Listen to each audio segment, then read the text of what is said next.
There's a lot of misconceptions we hear about legacy often in appointments we have with people.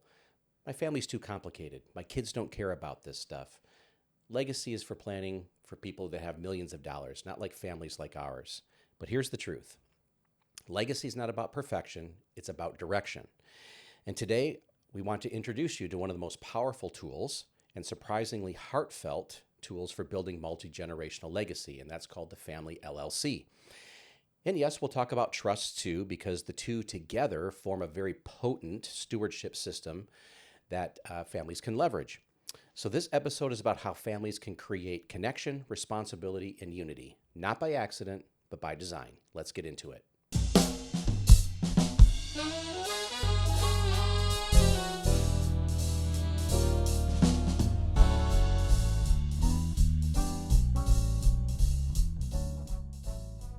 So there's that. And then to your point too, to sum up why trusts are needed, we need asset protections.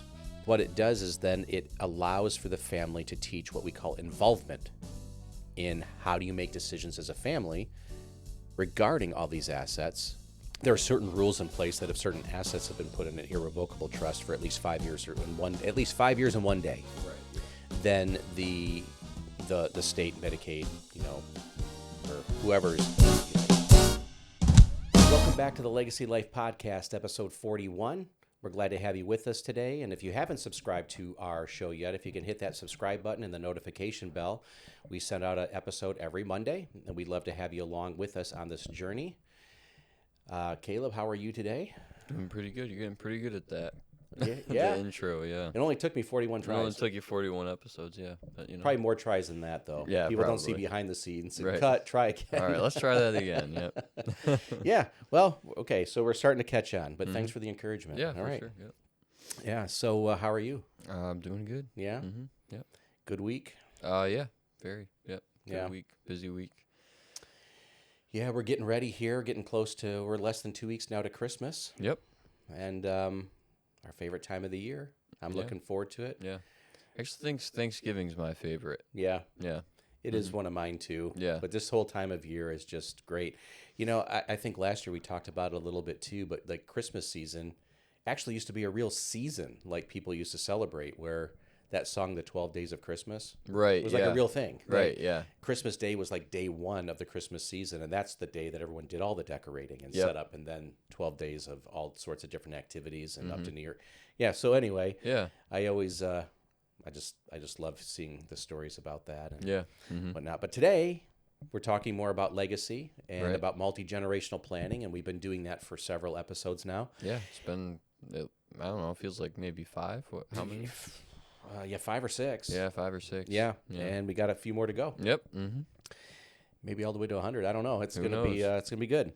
But today we're gonna be talking about the Family LLC and some of the tools that people can use, because we've been talking a lot about some of the structure that people do in order to ensure the healthy handoff of assets and values and continuity between generations and family, and taking on a model of stewardship as opposed to just accumulation for one's own self or one's own lifetime, how to take on the responsibility of handling this for our children, grandchildren, and beyond, having more forethought that we can actually have. How can we maximize our impact for our family and our heirs long into the future after we're gone? Yep. And it's interesting. We've been having conversations with some of our clients about this, and we've been introducing some of these concepts in our seminars that we do. And the response has been really interesting. We've had, without even intentionally trying to, we've had a lot of people come up and talk about how they would love to sit down with us and say, can you please help me understand how to better communicate this to my son or daughter about money and how to manage and how to pass on values and generosity. It's been really interesting to have people come and actually inquire and ask, how do you do that? Yeah. Without us necessarily talking specifically about that in the seminar, but when you talk about these principles, it's awakening things in people, that this is really something that's important to people, but maybe a lot of people don't necessarily know how to talk about with their family. And so I can see this is just opening up my eyes that there's a need to help people understand just some simple things they can do Right. to really Yeah. begin this process with people. Yeah. It becomes kind of like a relationship building class almost. It really over time. does. Yeah. Yeah.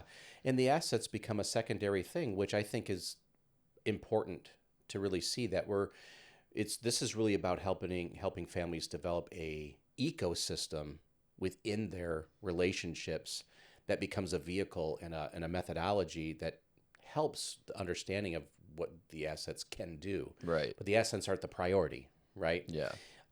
They're a tool, and it puts it in its proper place, I think. Mm-hmm. And so it's pretty powerful. So today we're talking about, so once we get these values passed along, like what are some things you can do to structure and put some legs to Right. administering these values. Yep. So because our research shows, and of course we'd like to quote Dr. Jaffe here, who's just done incredible work on this type of planning and studying these families who do it, that 70% of wealth transfers, are gone by the second generation, 90% by the third. Yep. That's just amazing. Mm-hmm. And you might have heard us talk about this in some of our past episodes, but repetition's a good thing to keep top of mind what we're talking about here. And that's a global study. That's not just like our country or right. And that, as we talked about last week, and we talked about, sometimes there's brokenness in relationships and they need to be healed. That most families aren't failing in this area due to money, but due to a lack of communication we talked about. Mm-hmm. And also I'd like to add into there too, not just not communicating, but a lack of systems in place to help with the recovery of lack of communication, lack of involvement from people. All of that together has caused a lot of these statistics to be as they are. And so, long-lasting families, this is a quote from Dr. Jaffe. He says, long-lasting families experience breakdowns and losses, but they recovered because they created ways to reconnect, rebuild trust, and renew commitment. And so a family LLC is one of those ways that they're able to do that. So it's I call it a practical tool. Yeah. So it's a legitimate LLC? Yeah. Or is it like just kind of figurative? They're saying like... No, it's an actual real legal structure. Yeah. And so it actually can hold assets. Gotcha. Okay. So, what kind of assets can it hold? All kinds of different things. Like, a family LLC can own real estate. If you have rental properties or, homes you want to keep in the family for a long period of time. Mm-hmm. It can own investments of all sorts and types, brokerage accounts,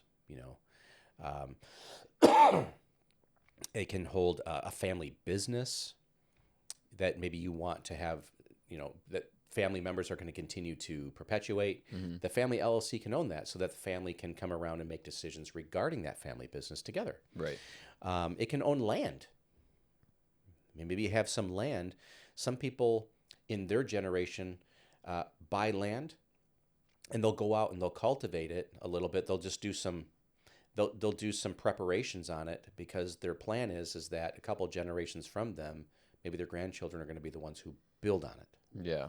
They may not be the ones who build on it, but it's going to be there for their future generations because there's 6 of us in our family, and 3 generations from now, if we do the math, there's going to be a lot more. Right. Right. Yeah. And so if they want to provide land, say, for future family members, if they need to build and for their own first home or whatnot, they want to provide the area to do that. Yeah. Okay. Mm-hmm. They can put charitable funds in there so that families can come together, and there's maybe a part of that family LLC that practices generosity, which we'll talk about in some future episodes. Okay. And then, of course, something else I call legacy assets. We've talked to some people this year. There's a lot of people out there who have like a collectible car collection. Oh, of yeah. Yep. collectibles and like old cars that have value to them that maybe they want to give to so-and-so. Family LLCs can protect those. Yeah. Mm-hmm. All sorts of different things you can do with this, but that family limited liability company can own those assets. Yeah. Okay. But the heart behind doing that, like why would you do that? Right. Is because what it does is then it allows for the family to teach what we call involvement in how do you make decisions as a family regarding all these assets when decisions have to be made, like what you're going to do with them or how they're going to be distributed or how they're going to be used. Right. So it's not just like a tax trick or a tax loophole. It's really more of a tool for governance for the family. Yeah. Where they can learn how to administrate things. So I like to call it like a sandbox for families to teach leadership to their younger people. Okay. Gotcha. Yeah. So, you can establish the structure, to, parents probably are going to be the owners, right? And then you can have members, and you can divide those shares up any way possible. There's 100%. You can slice the pizza into many slices as you need to. Gotcha. But it's a shared responsibility. And so the parents have the ability to say, okay, let's say this month we have $1,000, for charitable giving, and as a family, you get to sit down and you get to discuss who are we going to give it to, and in what way. Right. Is this a family down the street we're helping, and are we going to go and we're going to put a food basket together because they're having some financial struggles, and we're going to bake some bread, and we're going to walk down there together, and we're going to give this to them? There's a local soup kitchen in town, and they need some. They're in need. And so we're not going to only give them the $1,000, but we're going to go and maybe serve some food with the families that are there. Yeah. Or there's a mission field and we want to give to some missionaries, or there's this local charity that we want to, there's so many different things you can do, but the family gets to come together and vote and discuss, and everyone gets to have their input on why they feel certain charities might be beneficial to receive these funds. And some families do this on a monthly basis. And the Family LLC allows them to have the ability to do that. Gotcha. Okay. Yep. And so you mentioned trust earlier. How do trust work in kind of like tandem with this? Because I feel like from what you're saying, it sounds like it has a lot of similarities, because if you put direction in a trust, like a living trust, then whoever's listed out in that trust has the duty to carry that out, right? Yeah. So without muddying the waters too much, there's lots of different kinds of trusts. Right. So there are revocable living trusts. There are irrevocable trusts. There are dynasty trusts. Yeah. I guess I was talking more about living trust to keep it simple. Yeah. So, living trusts, if there's a need to, now we're getting kind of into some of the more complexities, but sometimes, irrevocable trusts are used, living trusts, to put distance between people and assets. Which an LLC kind of does the same thing. It does. It keeps you from being liable, like you as a person at least. Yes. Yeah. So, if an LLC gets sued, it protects, the business can be sued, but not, my baseball card collection that's not part of the LLC, right? Right, exactly. Or my private residence, or, but like irrevocable trusts put distance, because there might be a question of ownership of certain assets.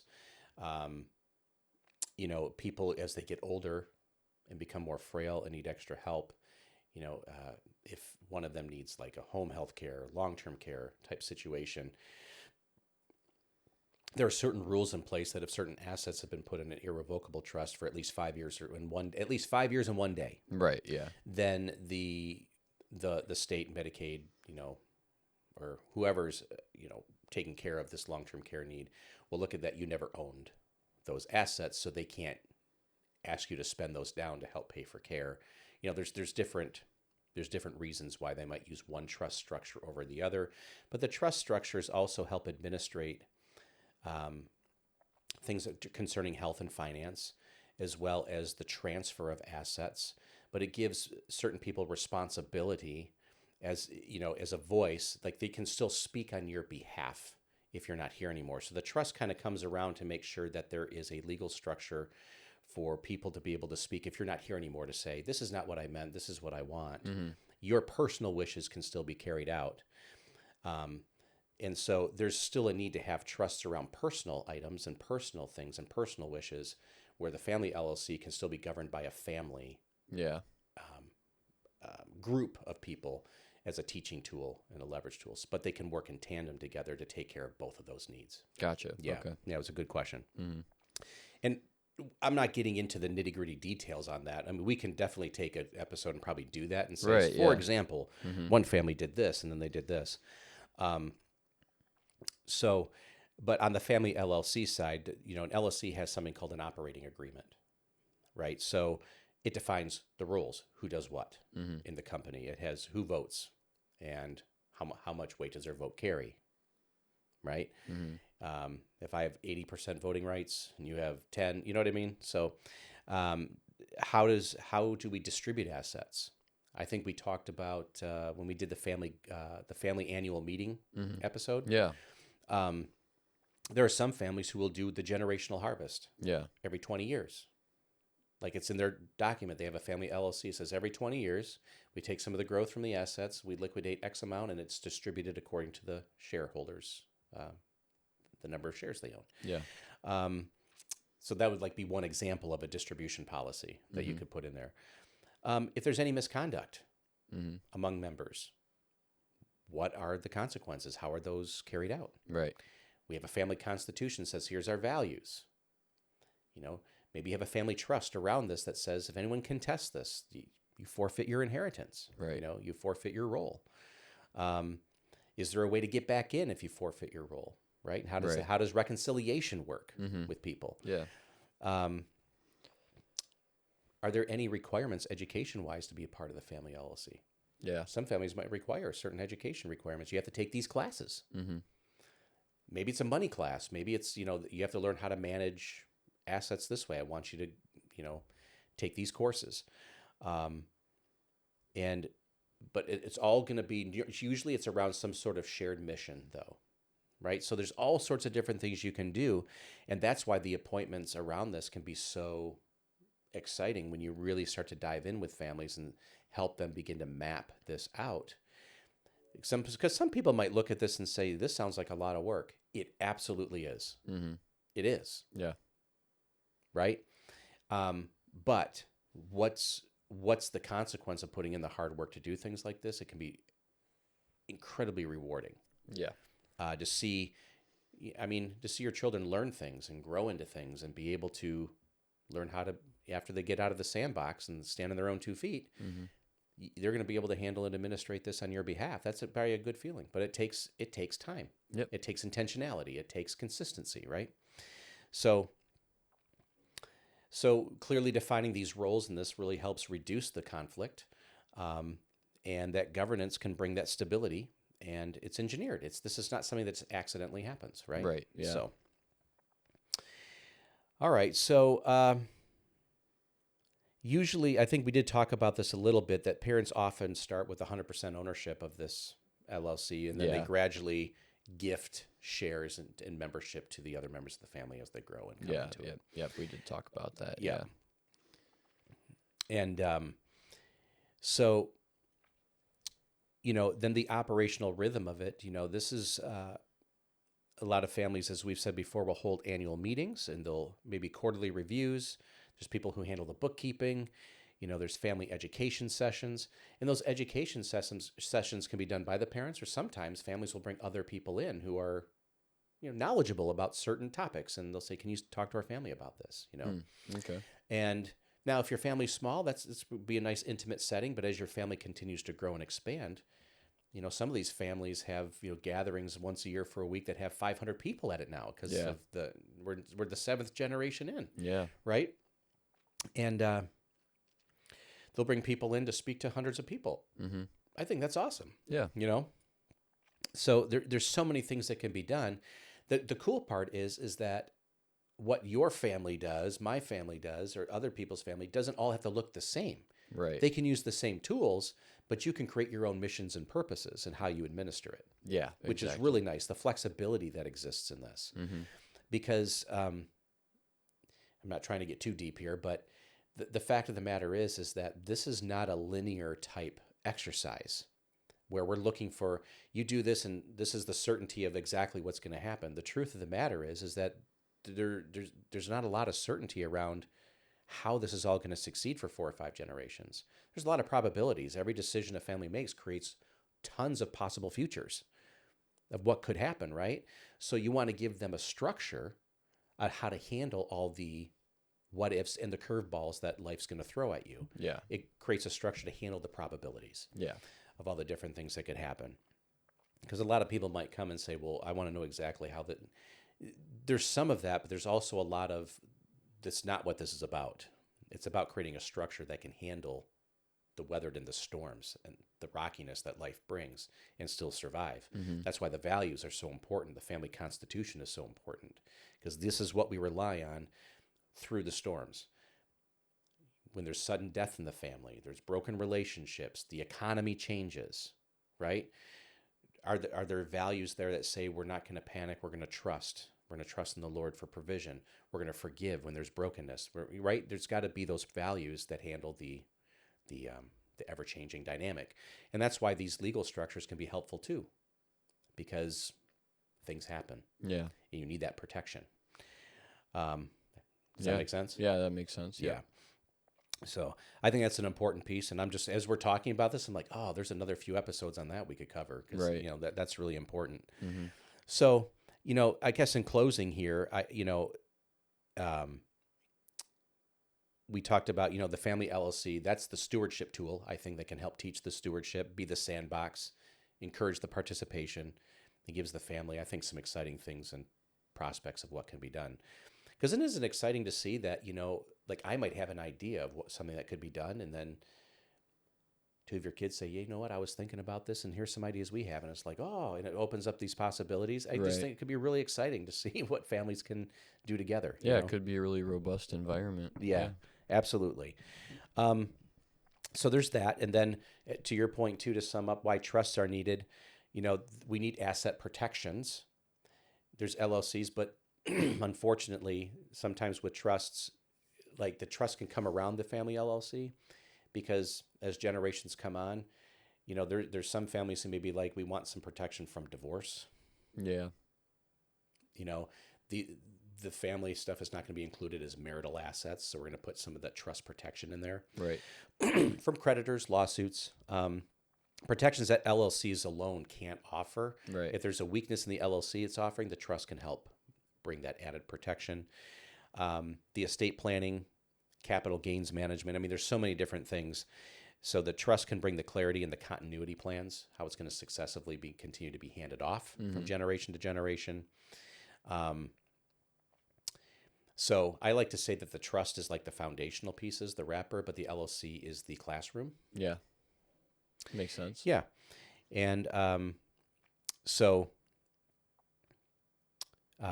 I also, too, I think with the trust situation here, too, I'm kind of a little disjointed here, but sorry. But on the trust thing, another thing I'm thinking about, too, is that, as families learn in the sandbox, there might be some poor choices that are made, and maybe there's a poor financial decision made. And lawsuits and divorce, unfortunately, those are realities that do happen sometimes, so the trust can help protect against some of those things. Yeah. So, there are, like I think before, we talked about revocable living trusts. There's dynasty trusts, irrevocable dynasty trust, grantor retained annuity trusts. I mean, There's spousal a lot of lifetime different- access trusts. I mean, Yeah. Charitable remainder trusts. There's like the things on the charitable side. When people get into retirement, they have IRAs, right? And we talk to people all the time. They're like, well, what about RMDs? What about required minimum distributions? Some families get into situations where they're like, I really don't need the money out of my IRA, but IRS says I have to take it out this year. Yeah. If there's people in that situation, what they do sometimes is they'll take that RMD and they can donate it as a charitable contribution to a nonprofit, okay, of some sort. And that's a tax-free donation. They don't have to pay tax on that RMD. And it's tax-free to that person. And then that nonprofit can take that tax-free money and purchase life insurance on a key person in that organization, which is leveraging more tax-free money back to that person.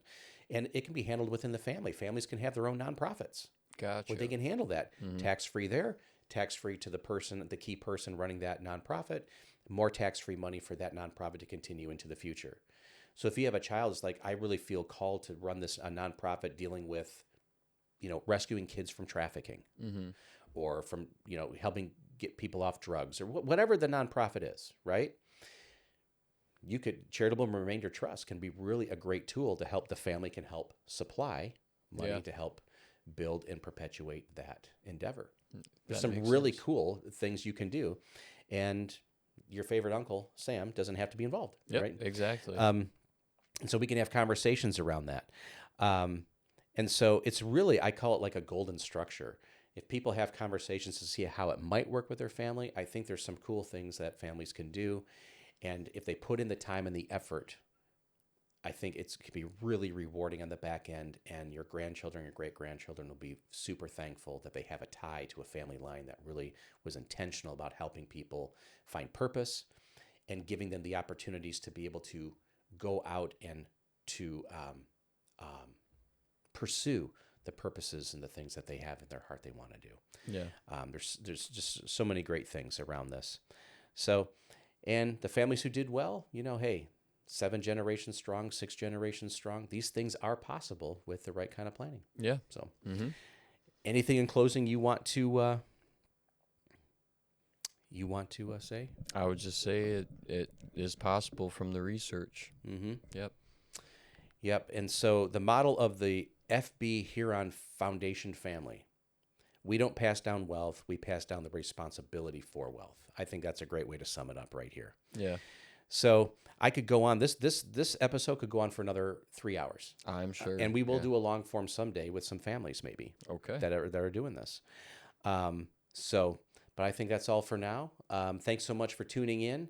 If this spoke to you, or if you have any questions around retirement, around your legacy planning, around estate planning, anything of that nature, leave a comment for us. Or you can go into the show notes and click a link to our calendar so you can get on and we can have a short 30-minute free consultation to answer any questions you have. If there's any other topics you want us to cover, put it in the show notes, in the comments below, and we'll look forward to putting an episode together to answer those questions, all right? So until next time, thanks for tuning in.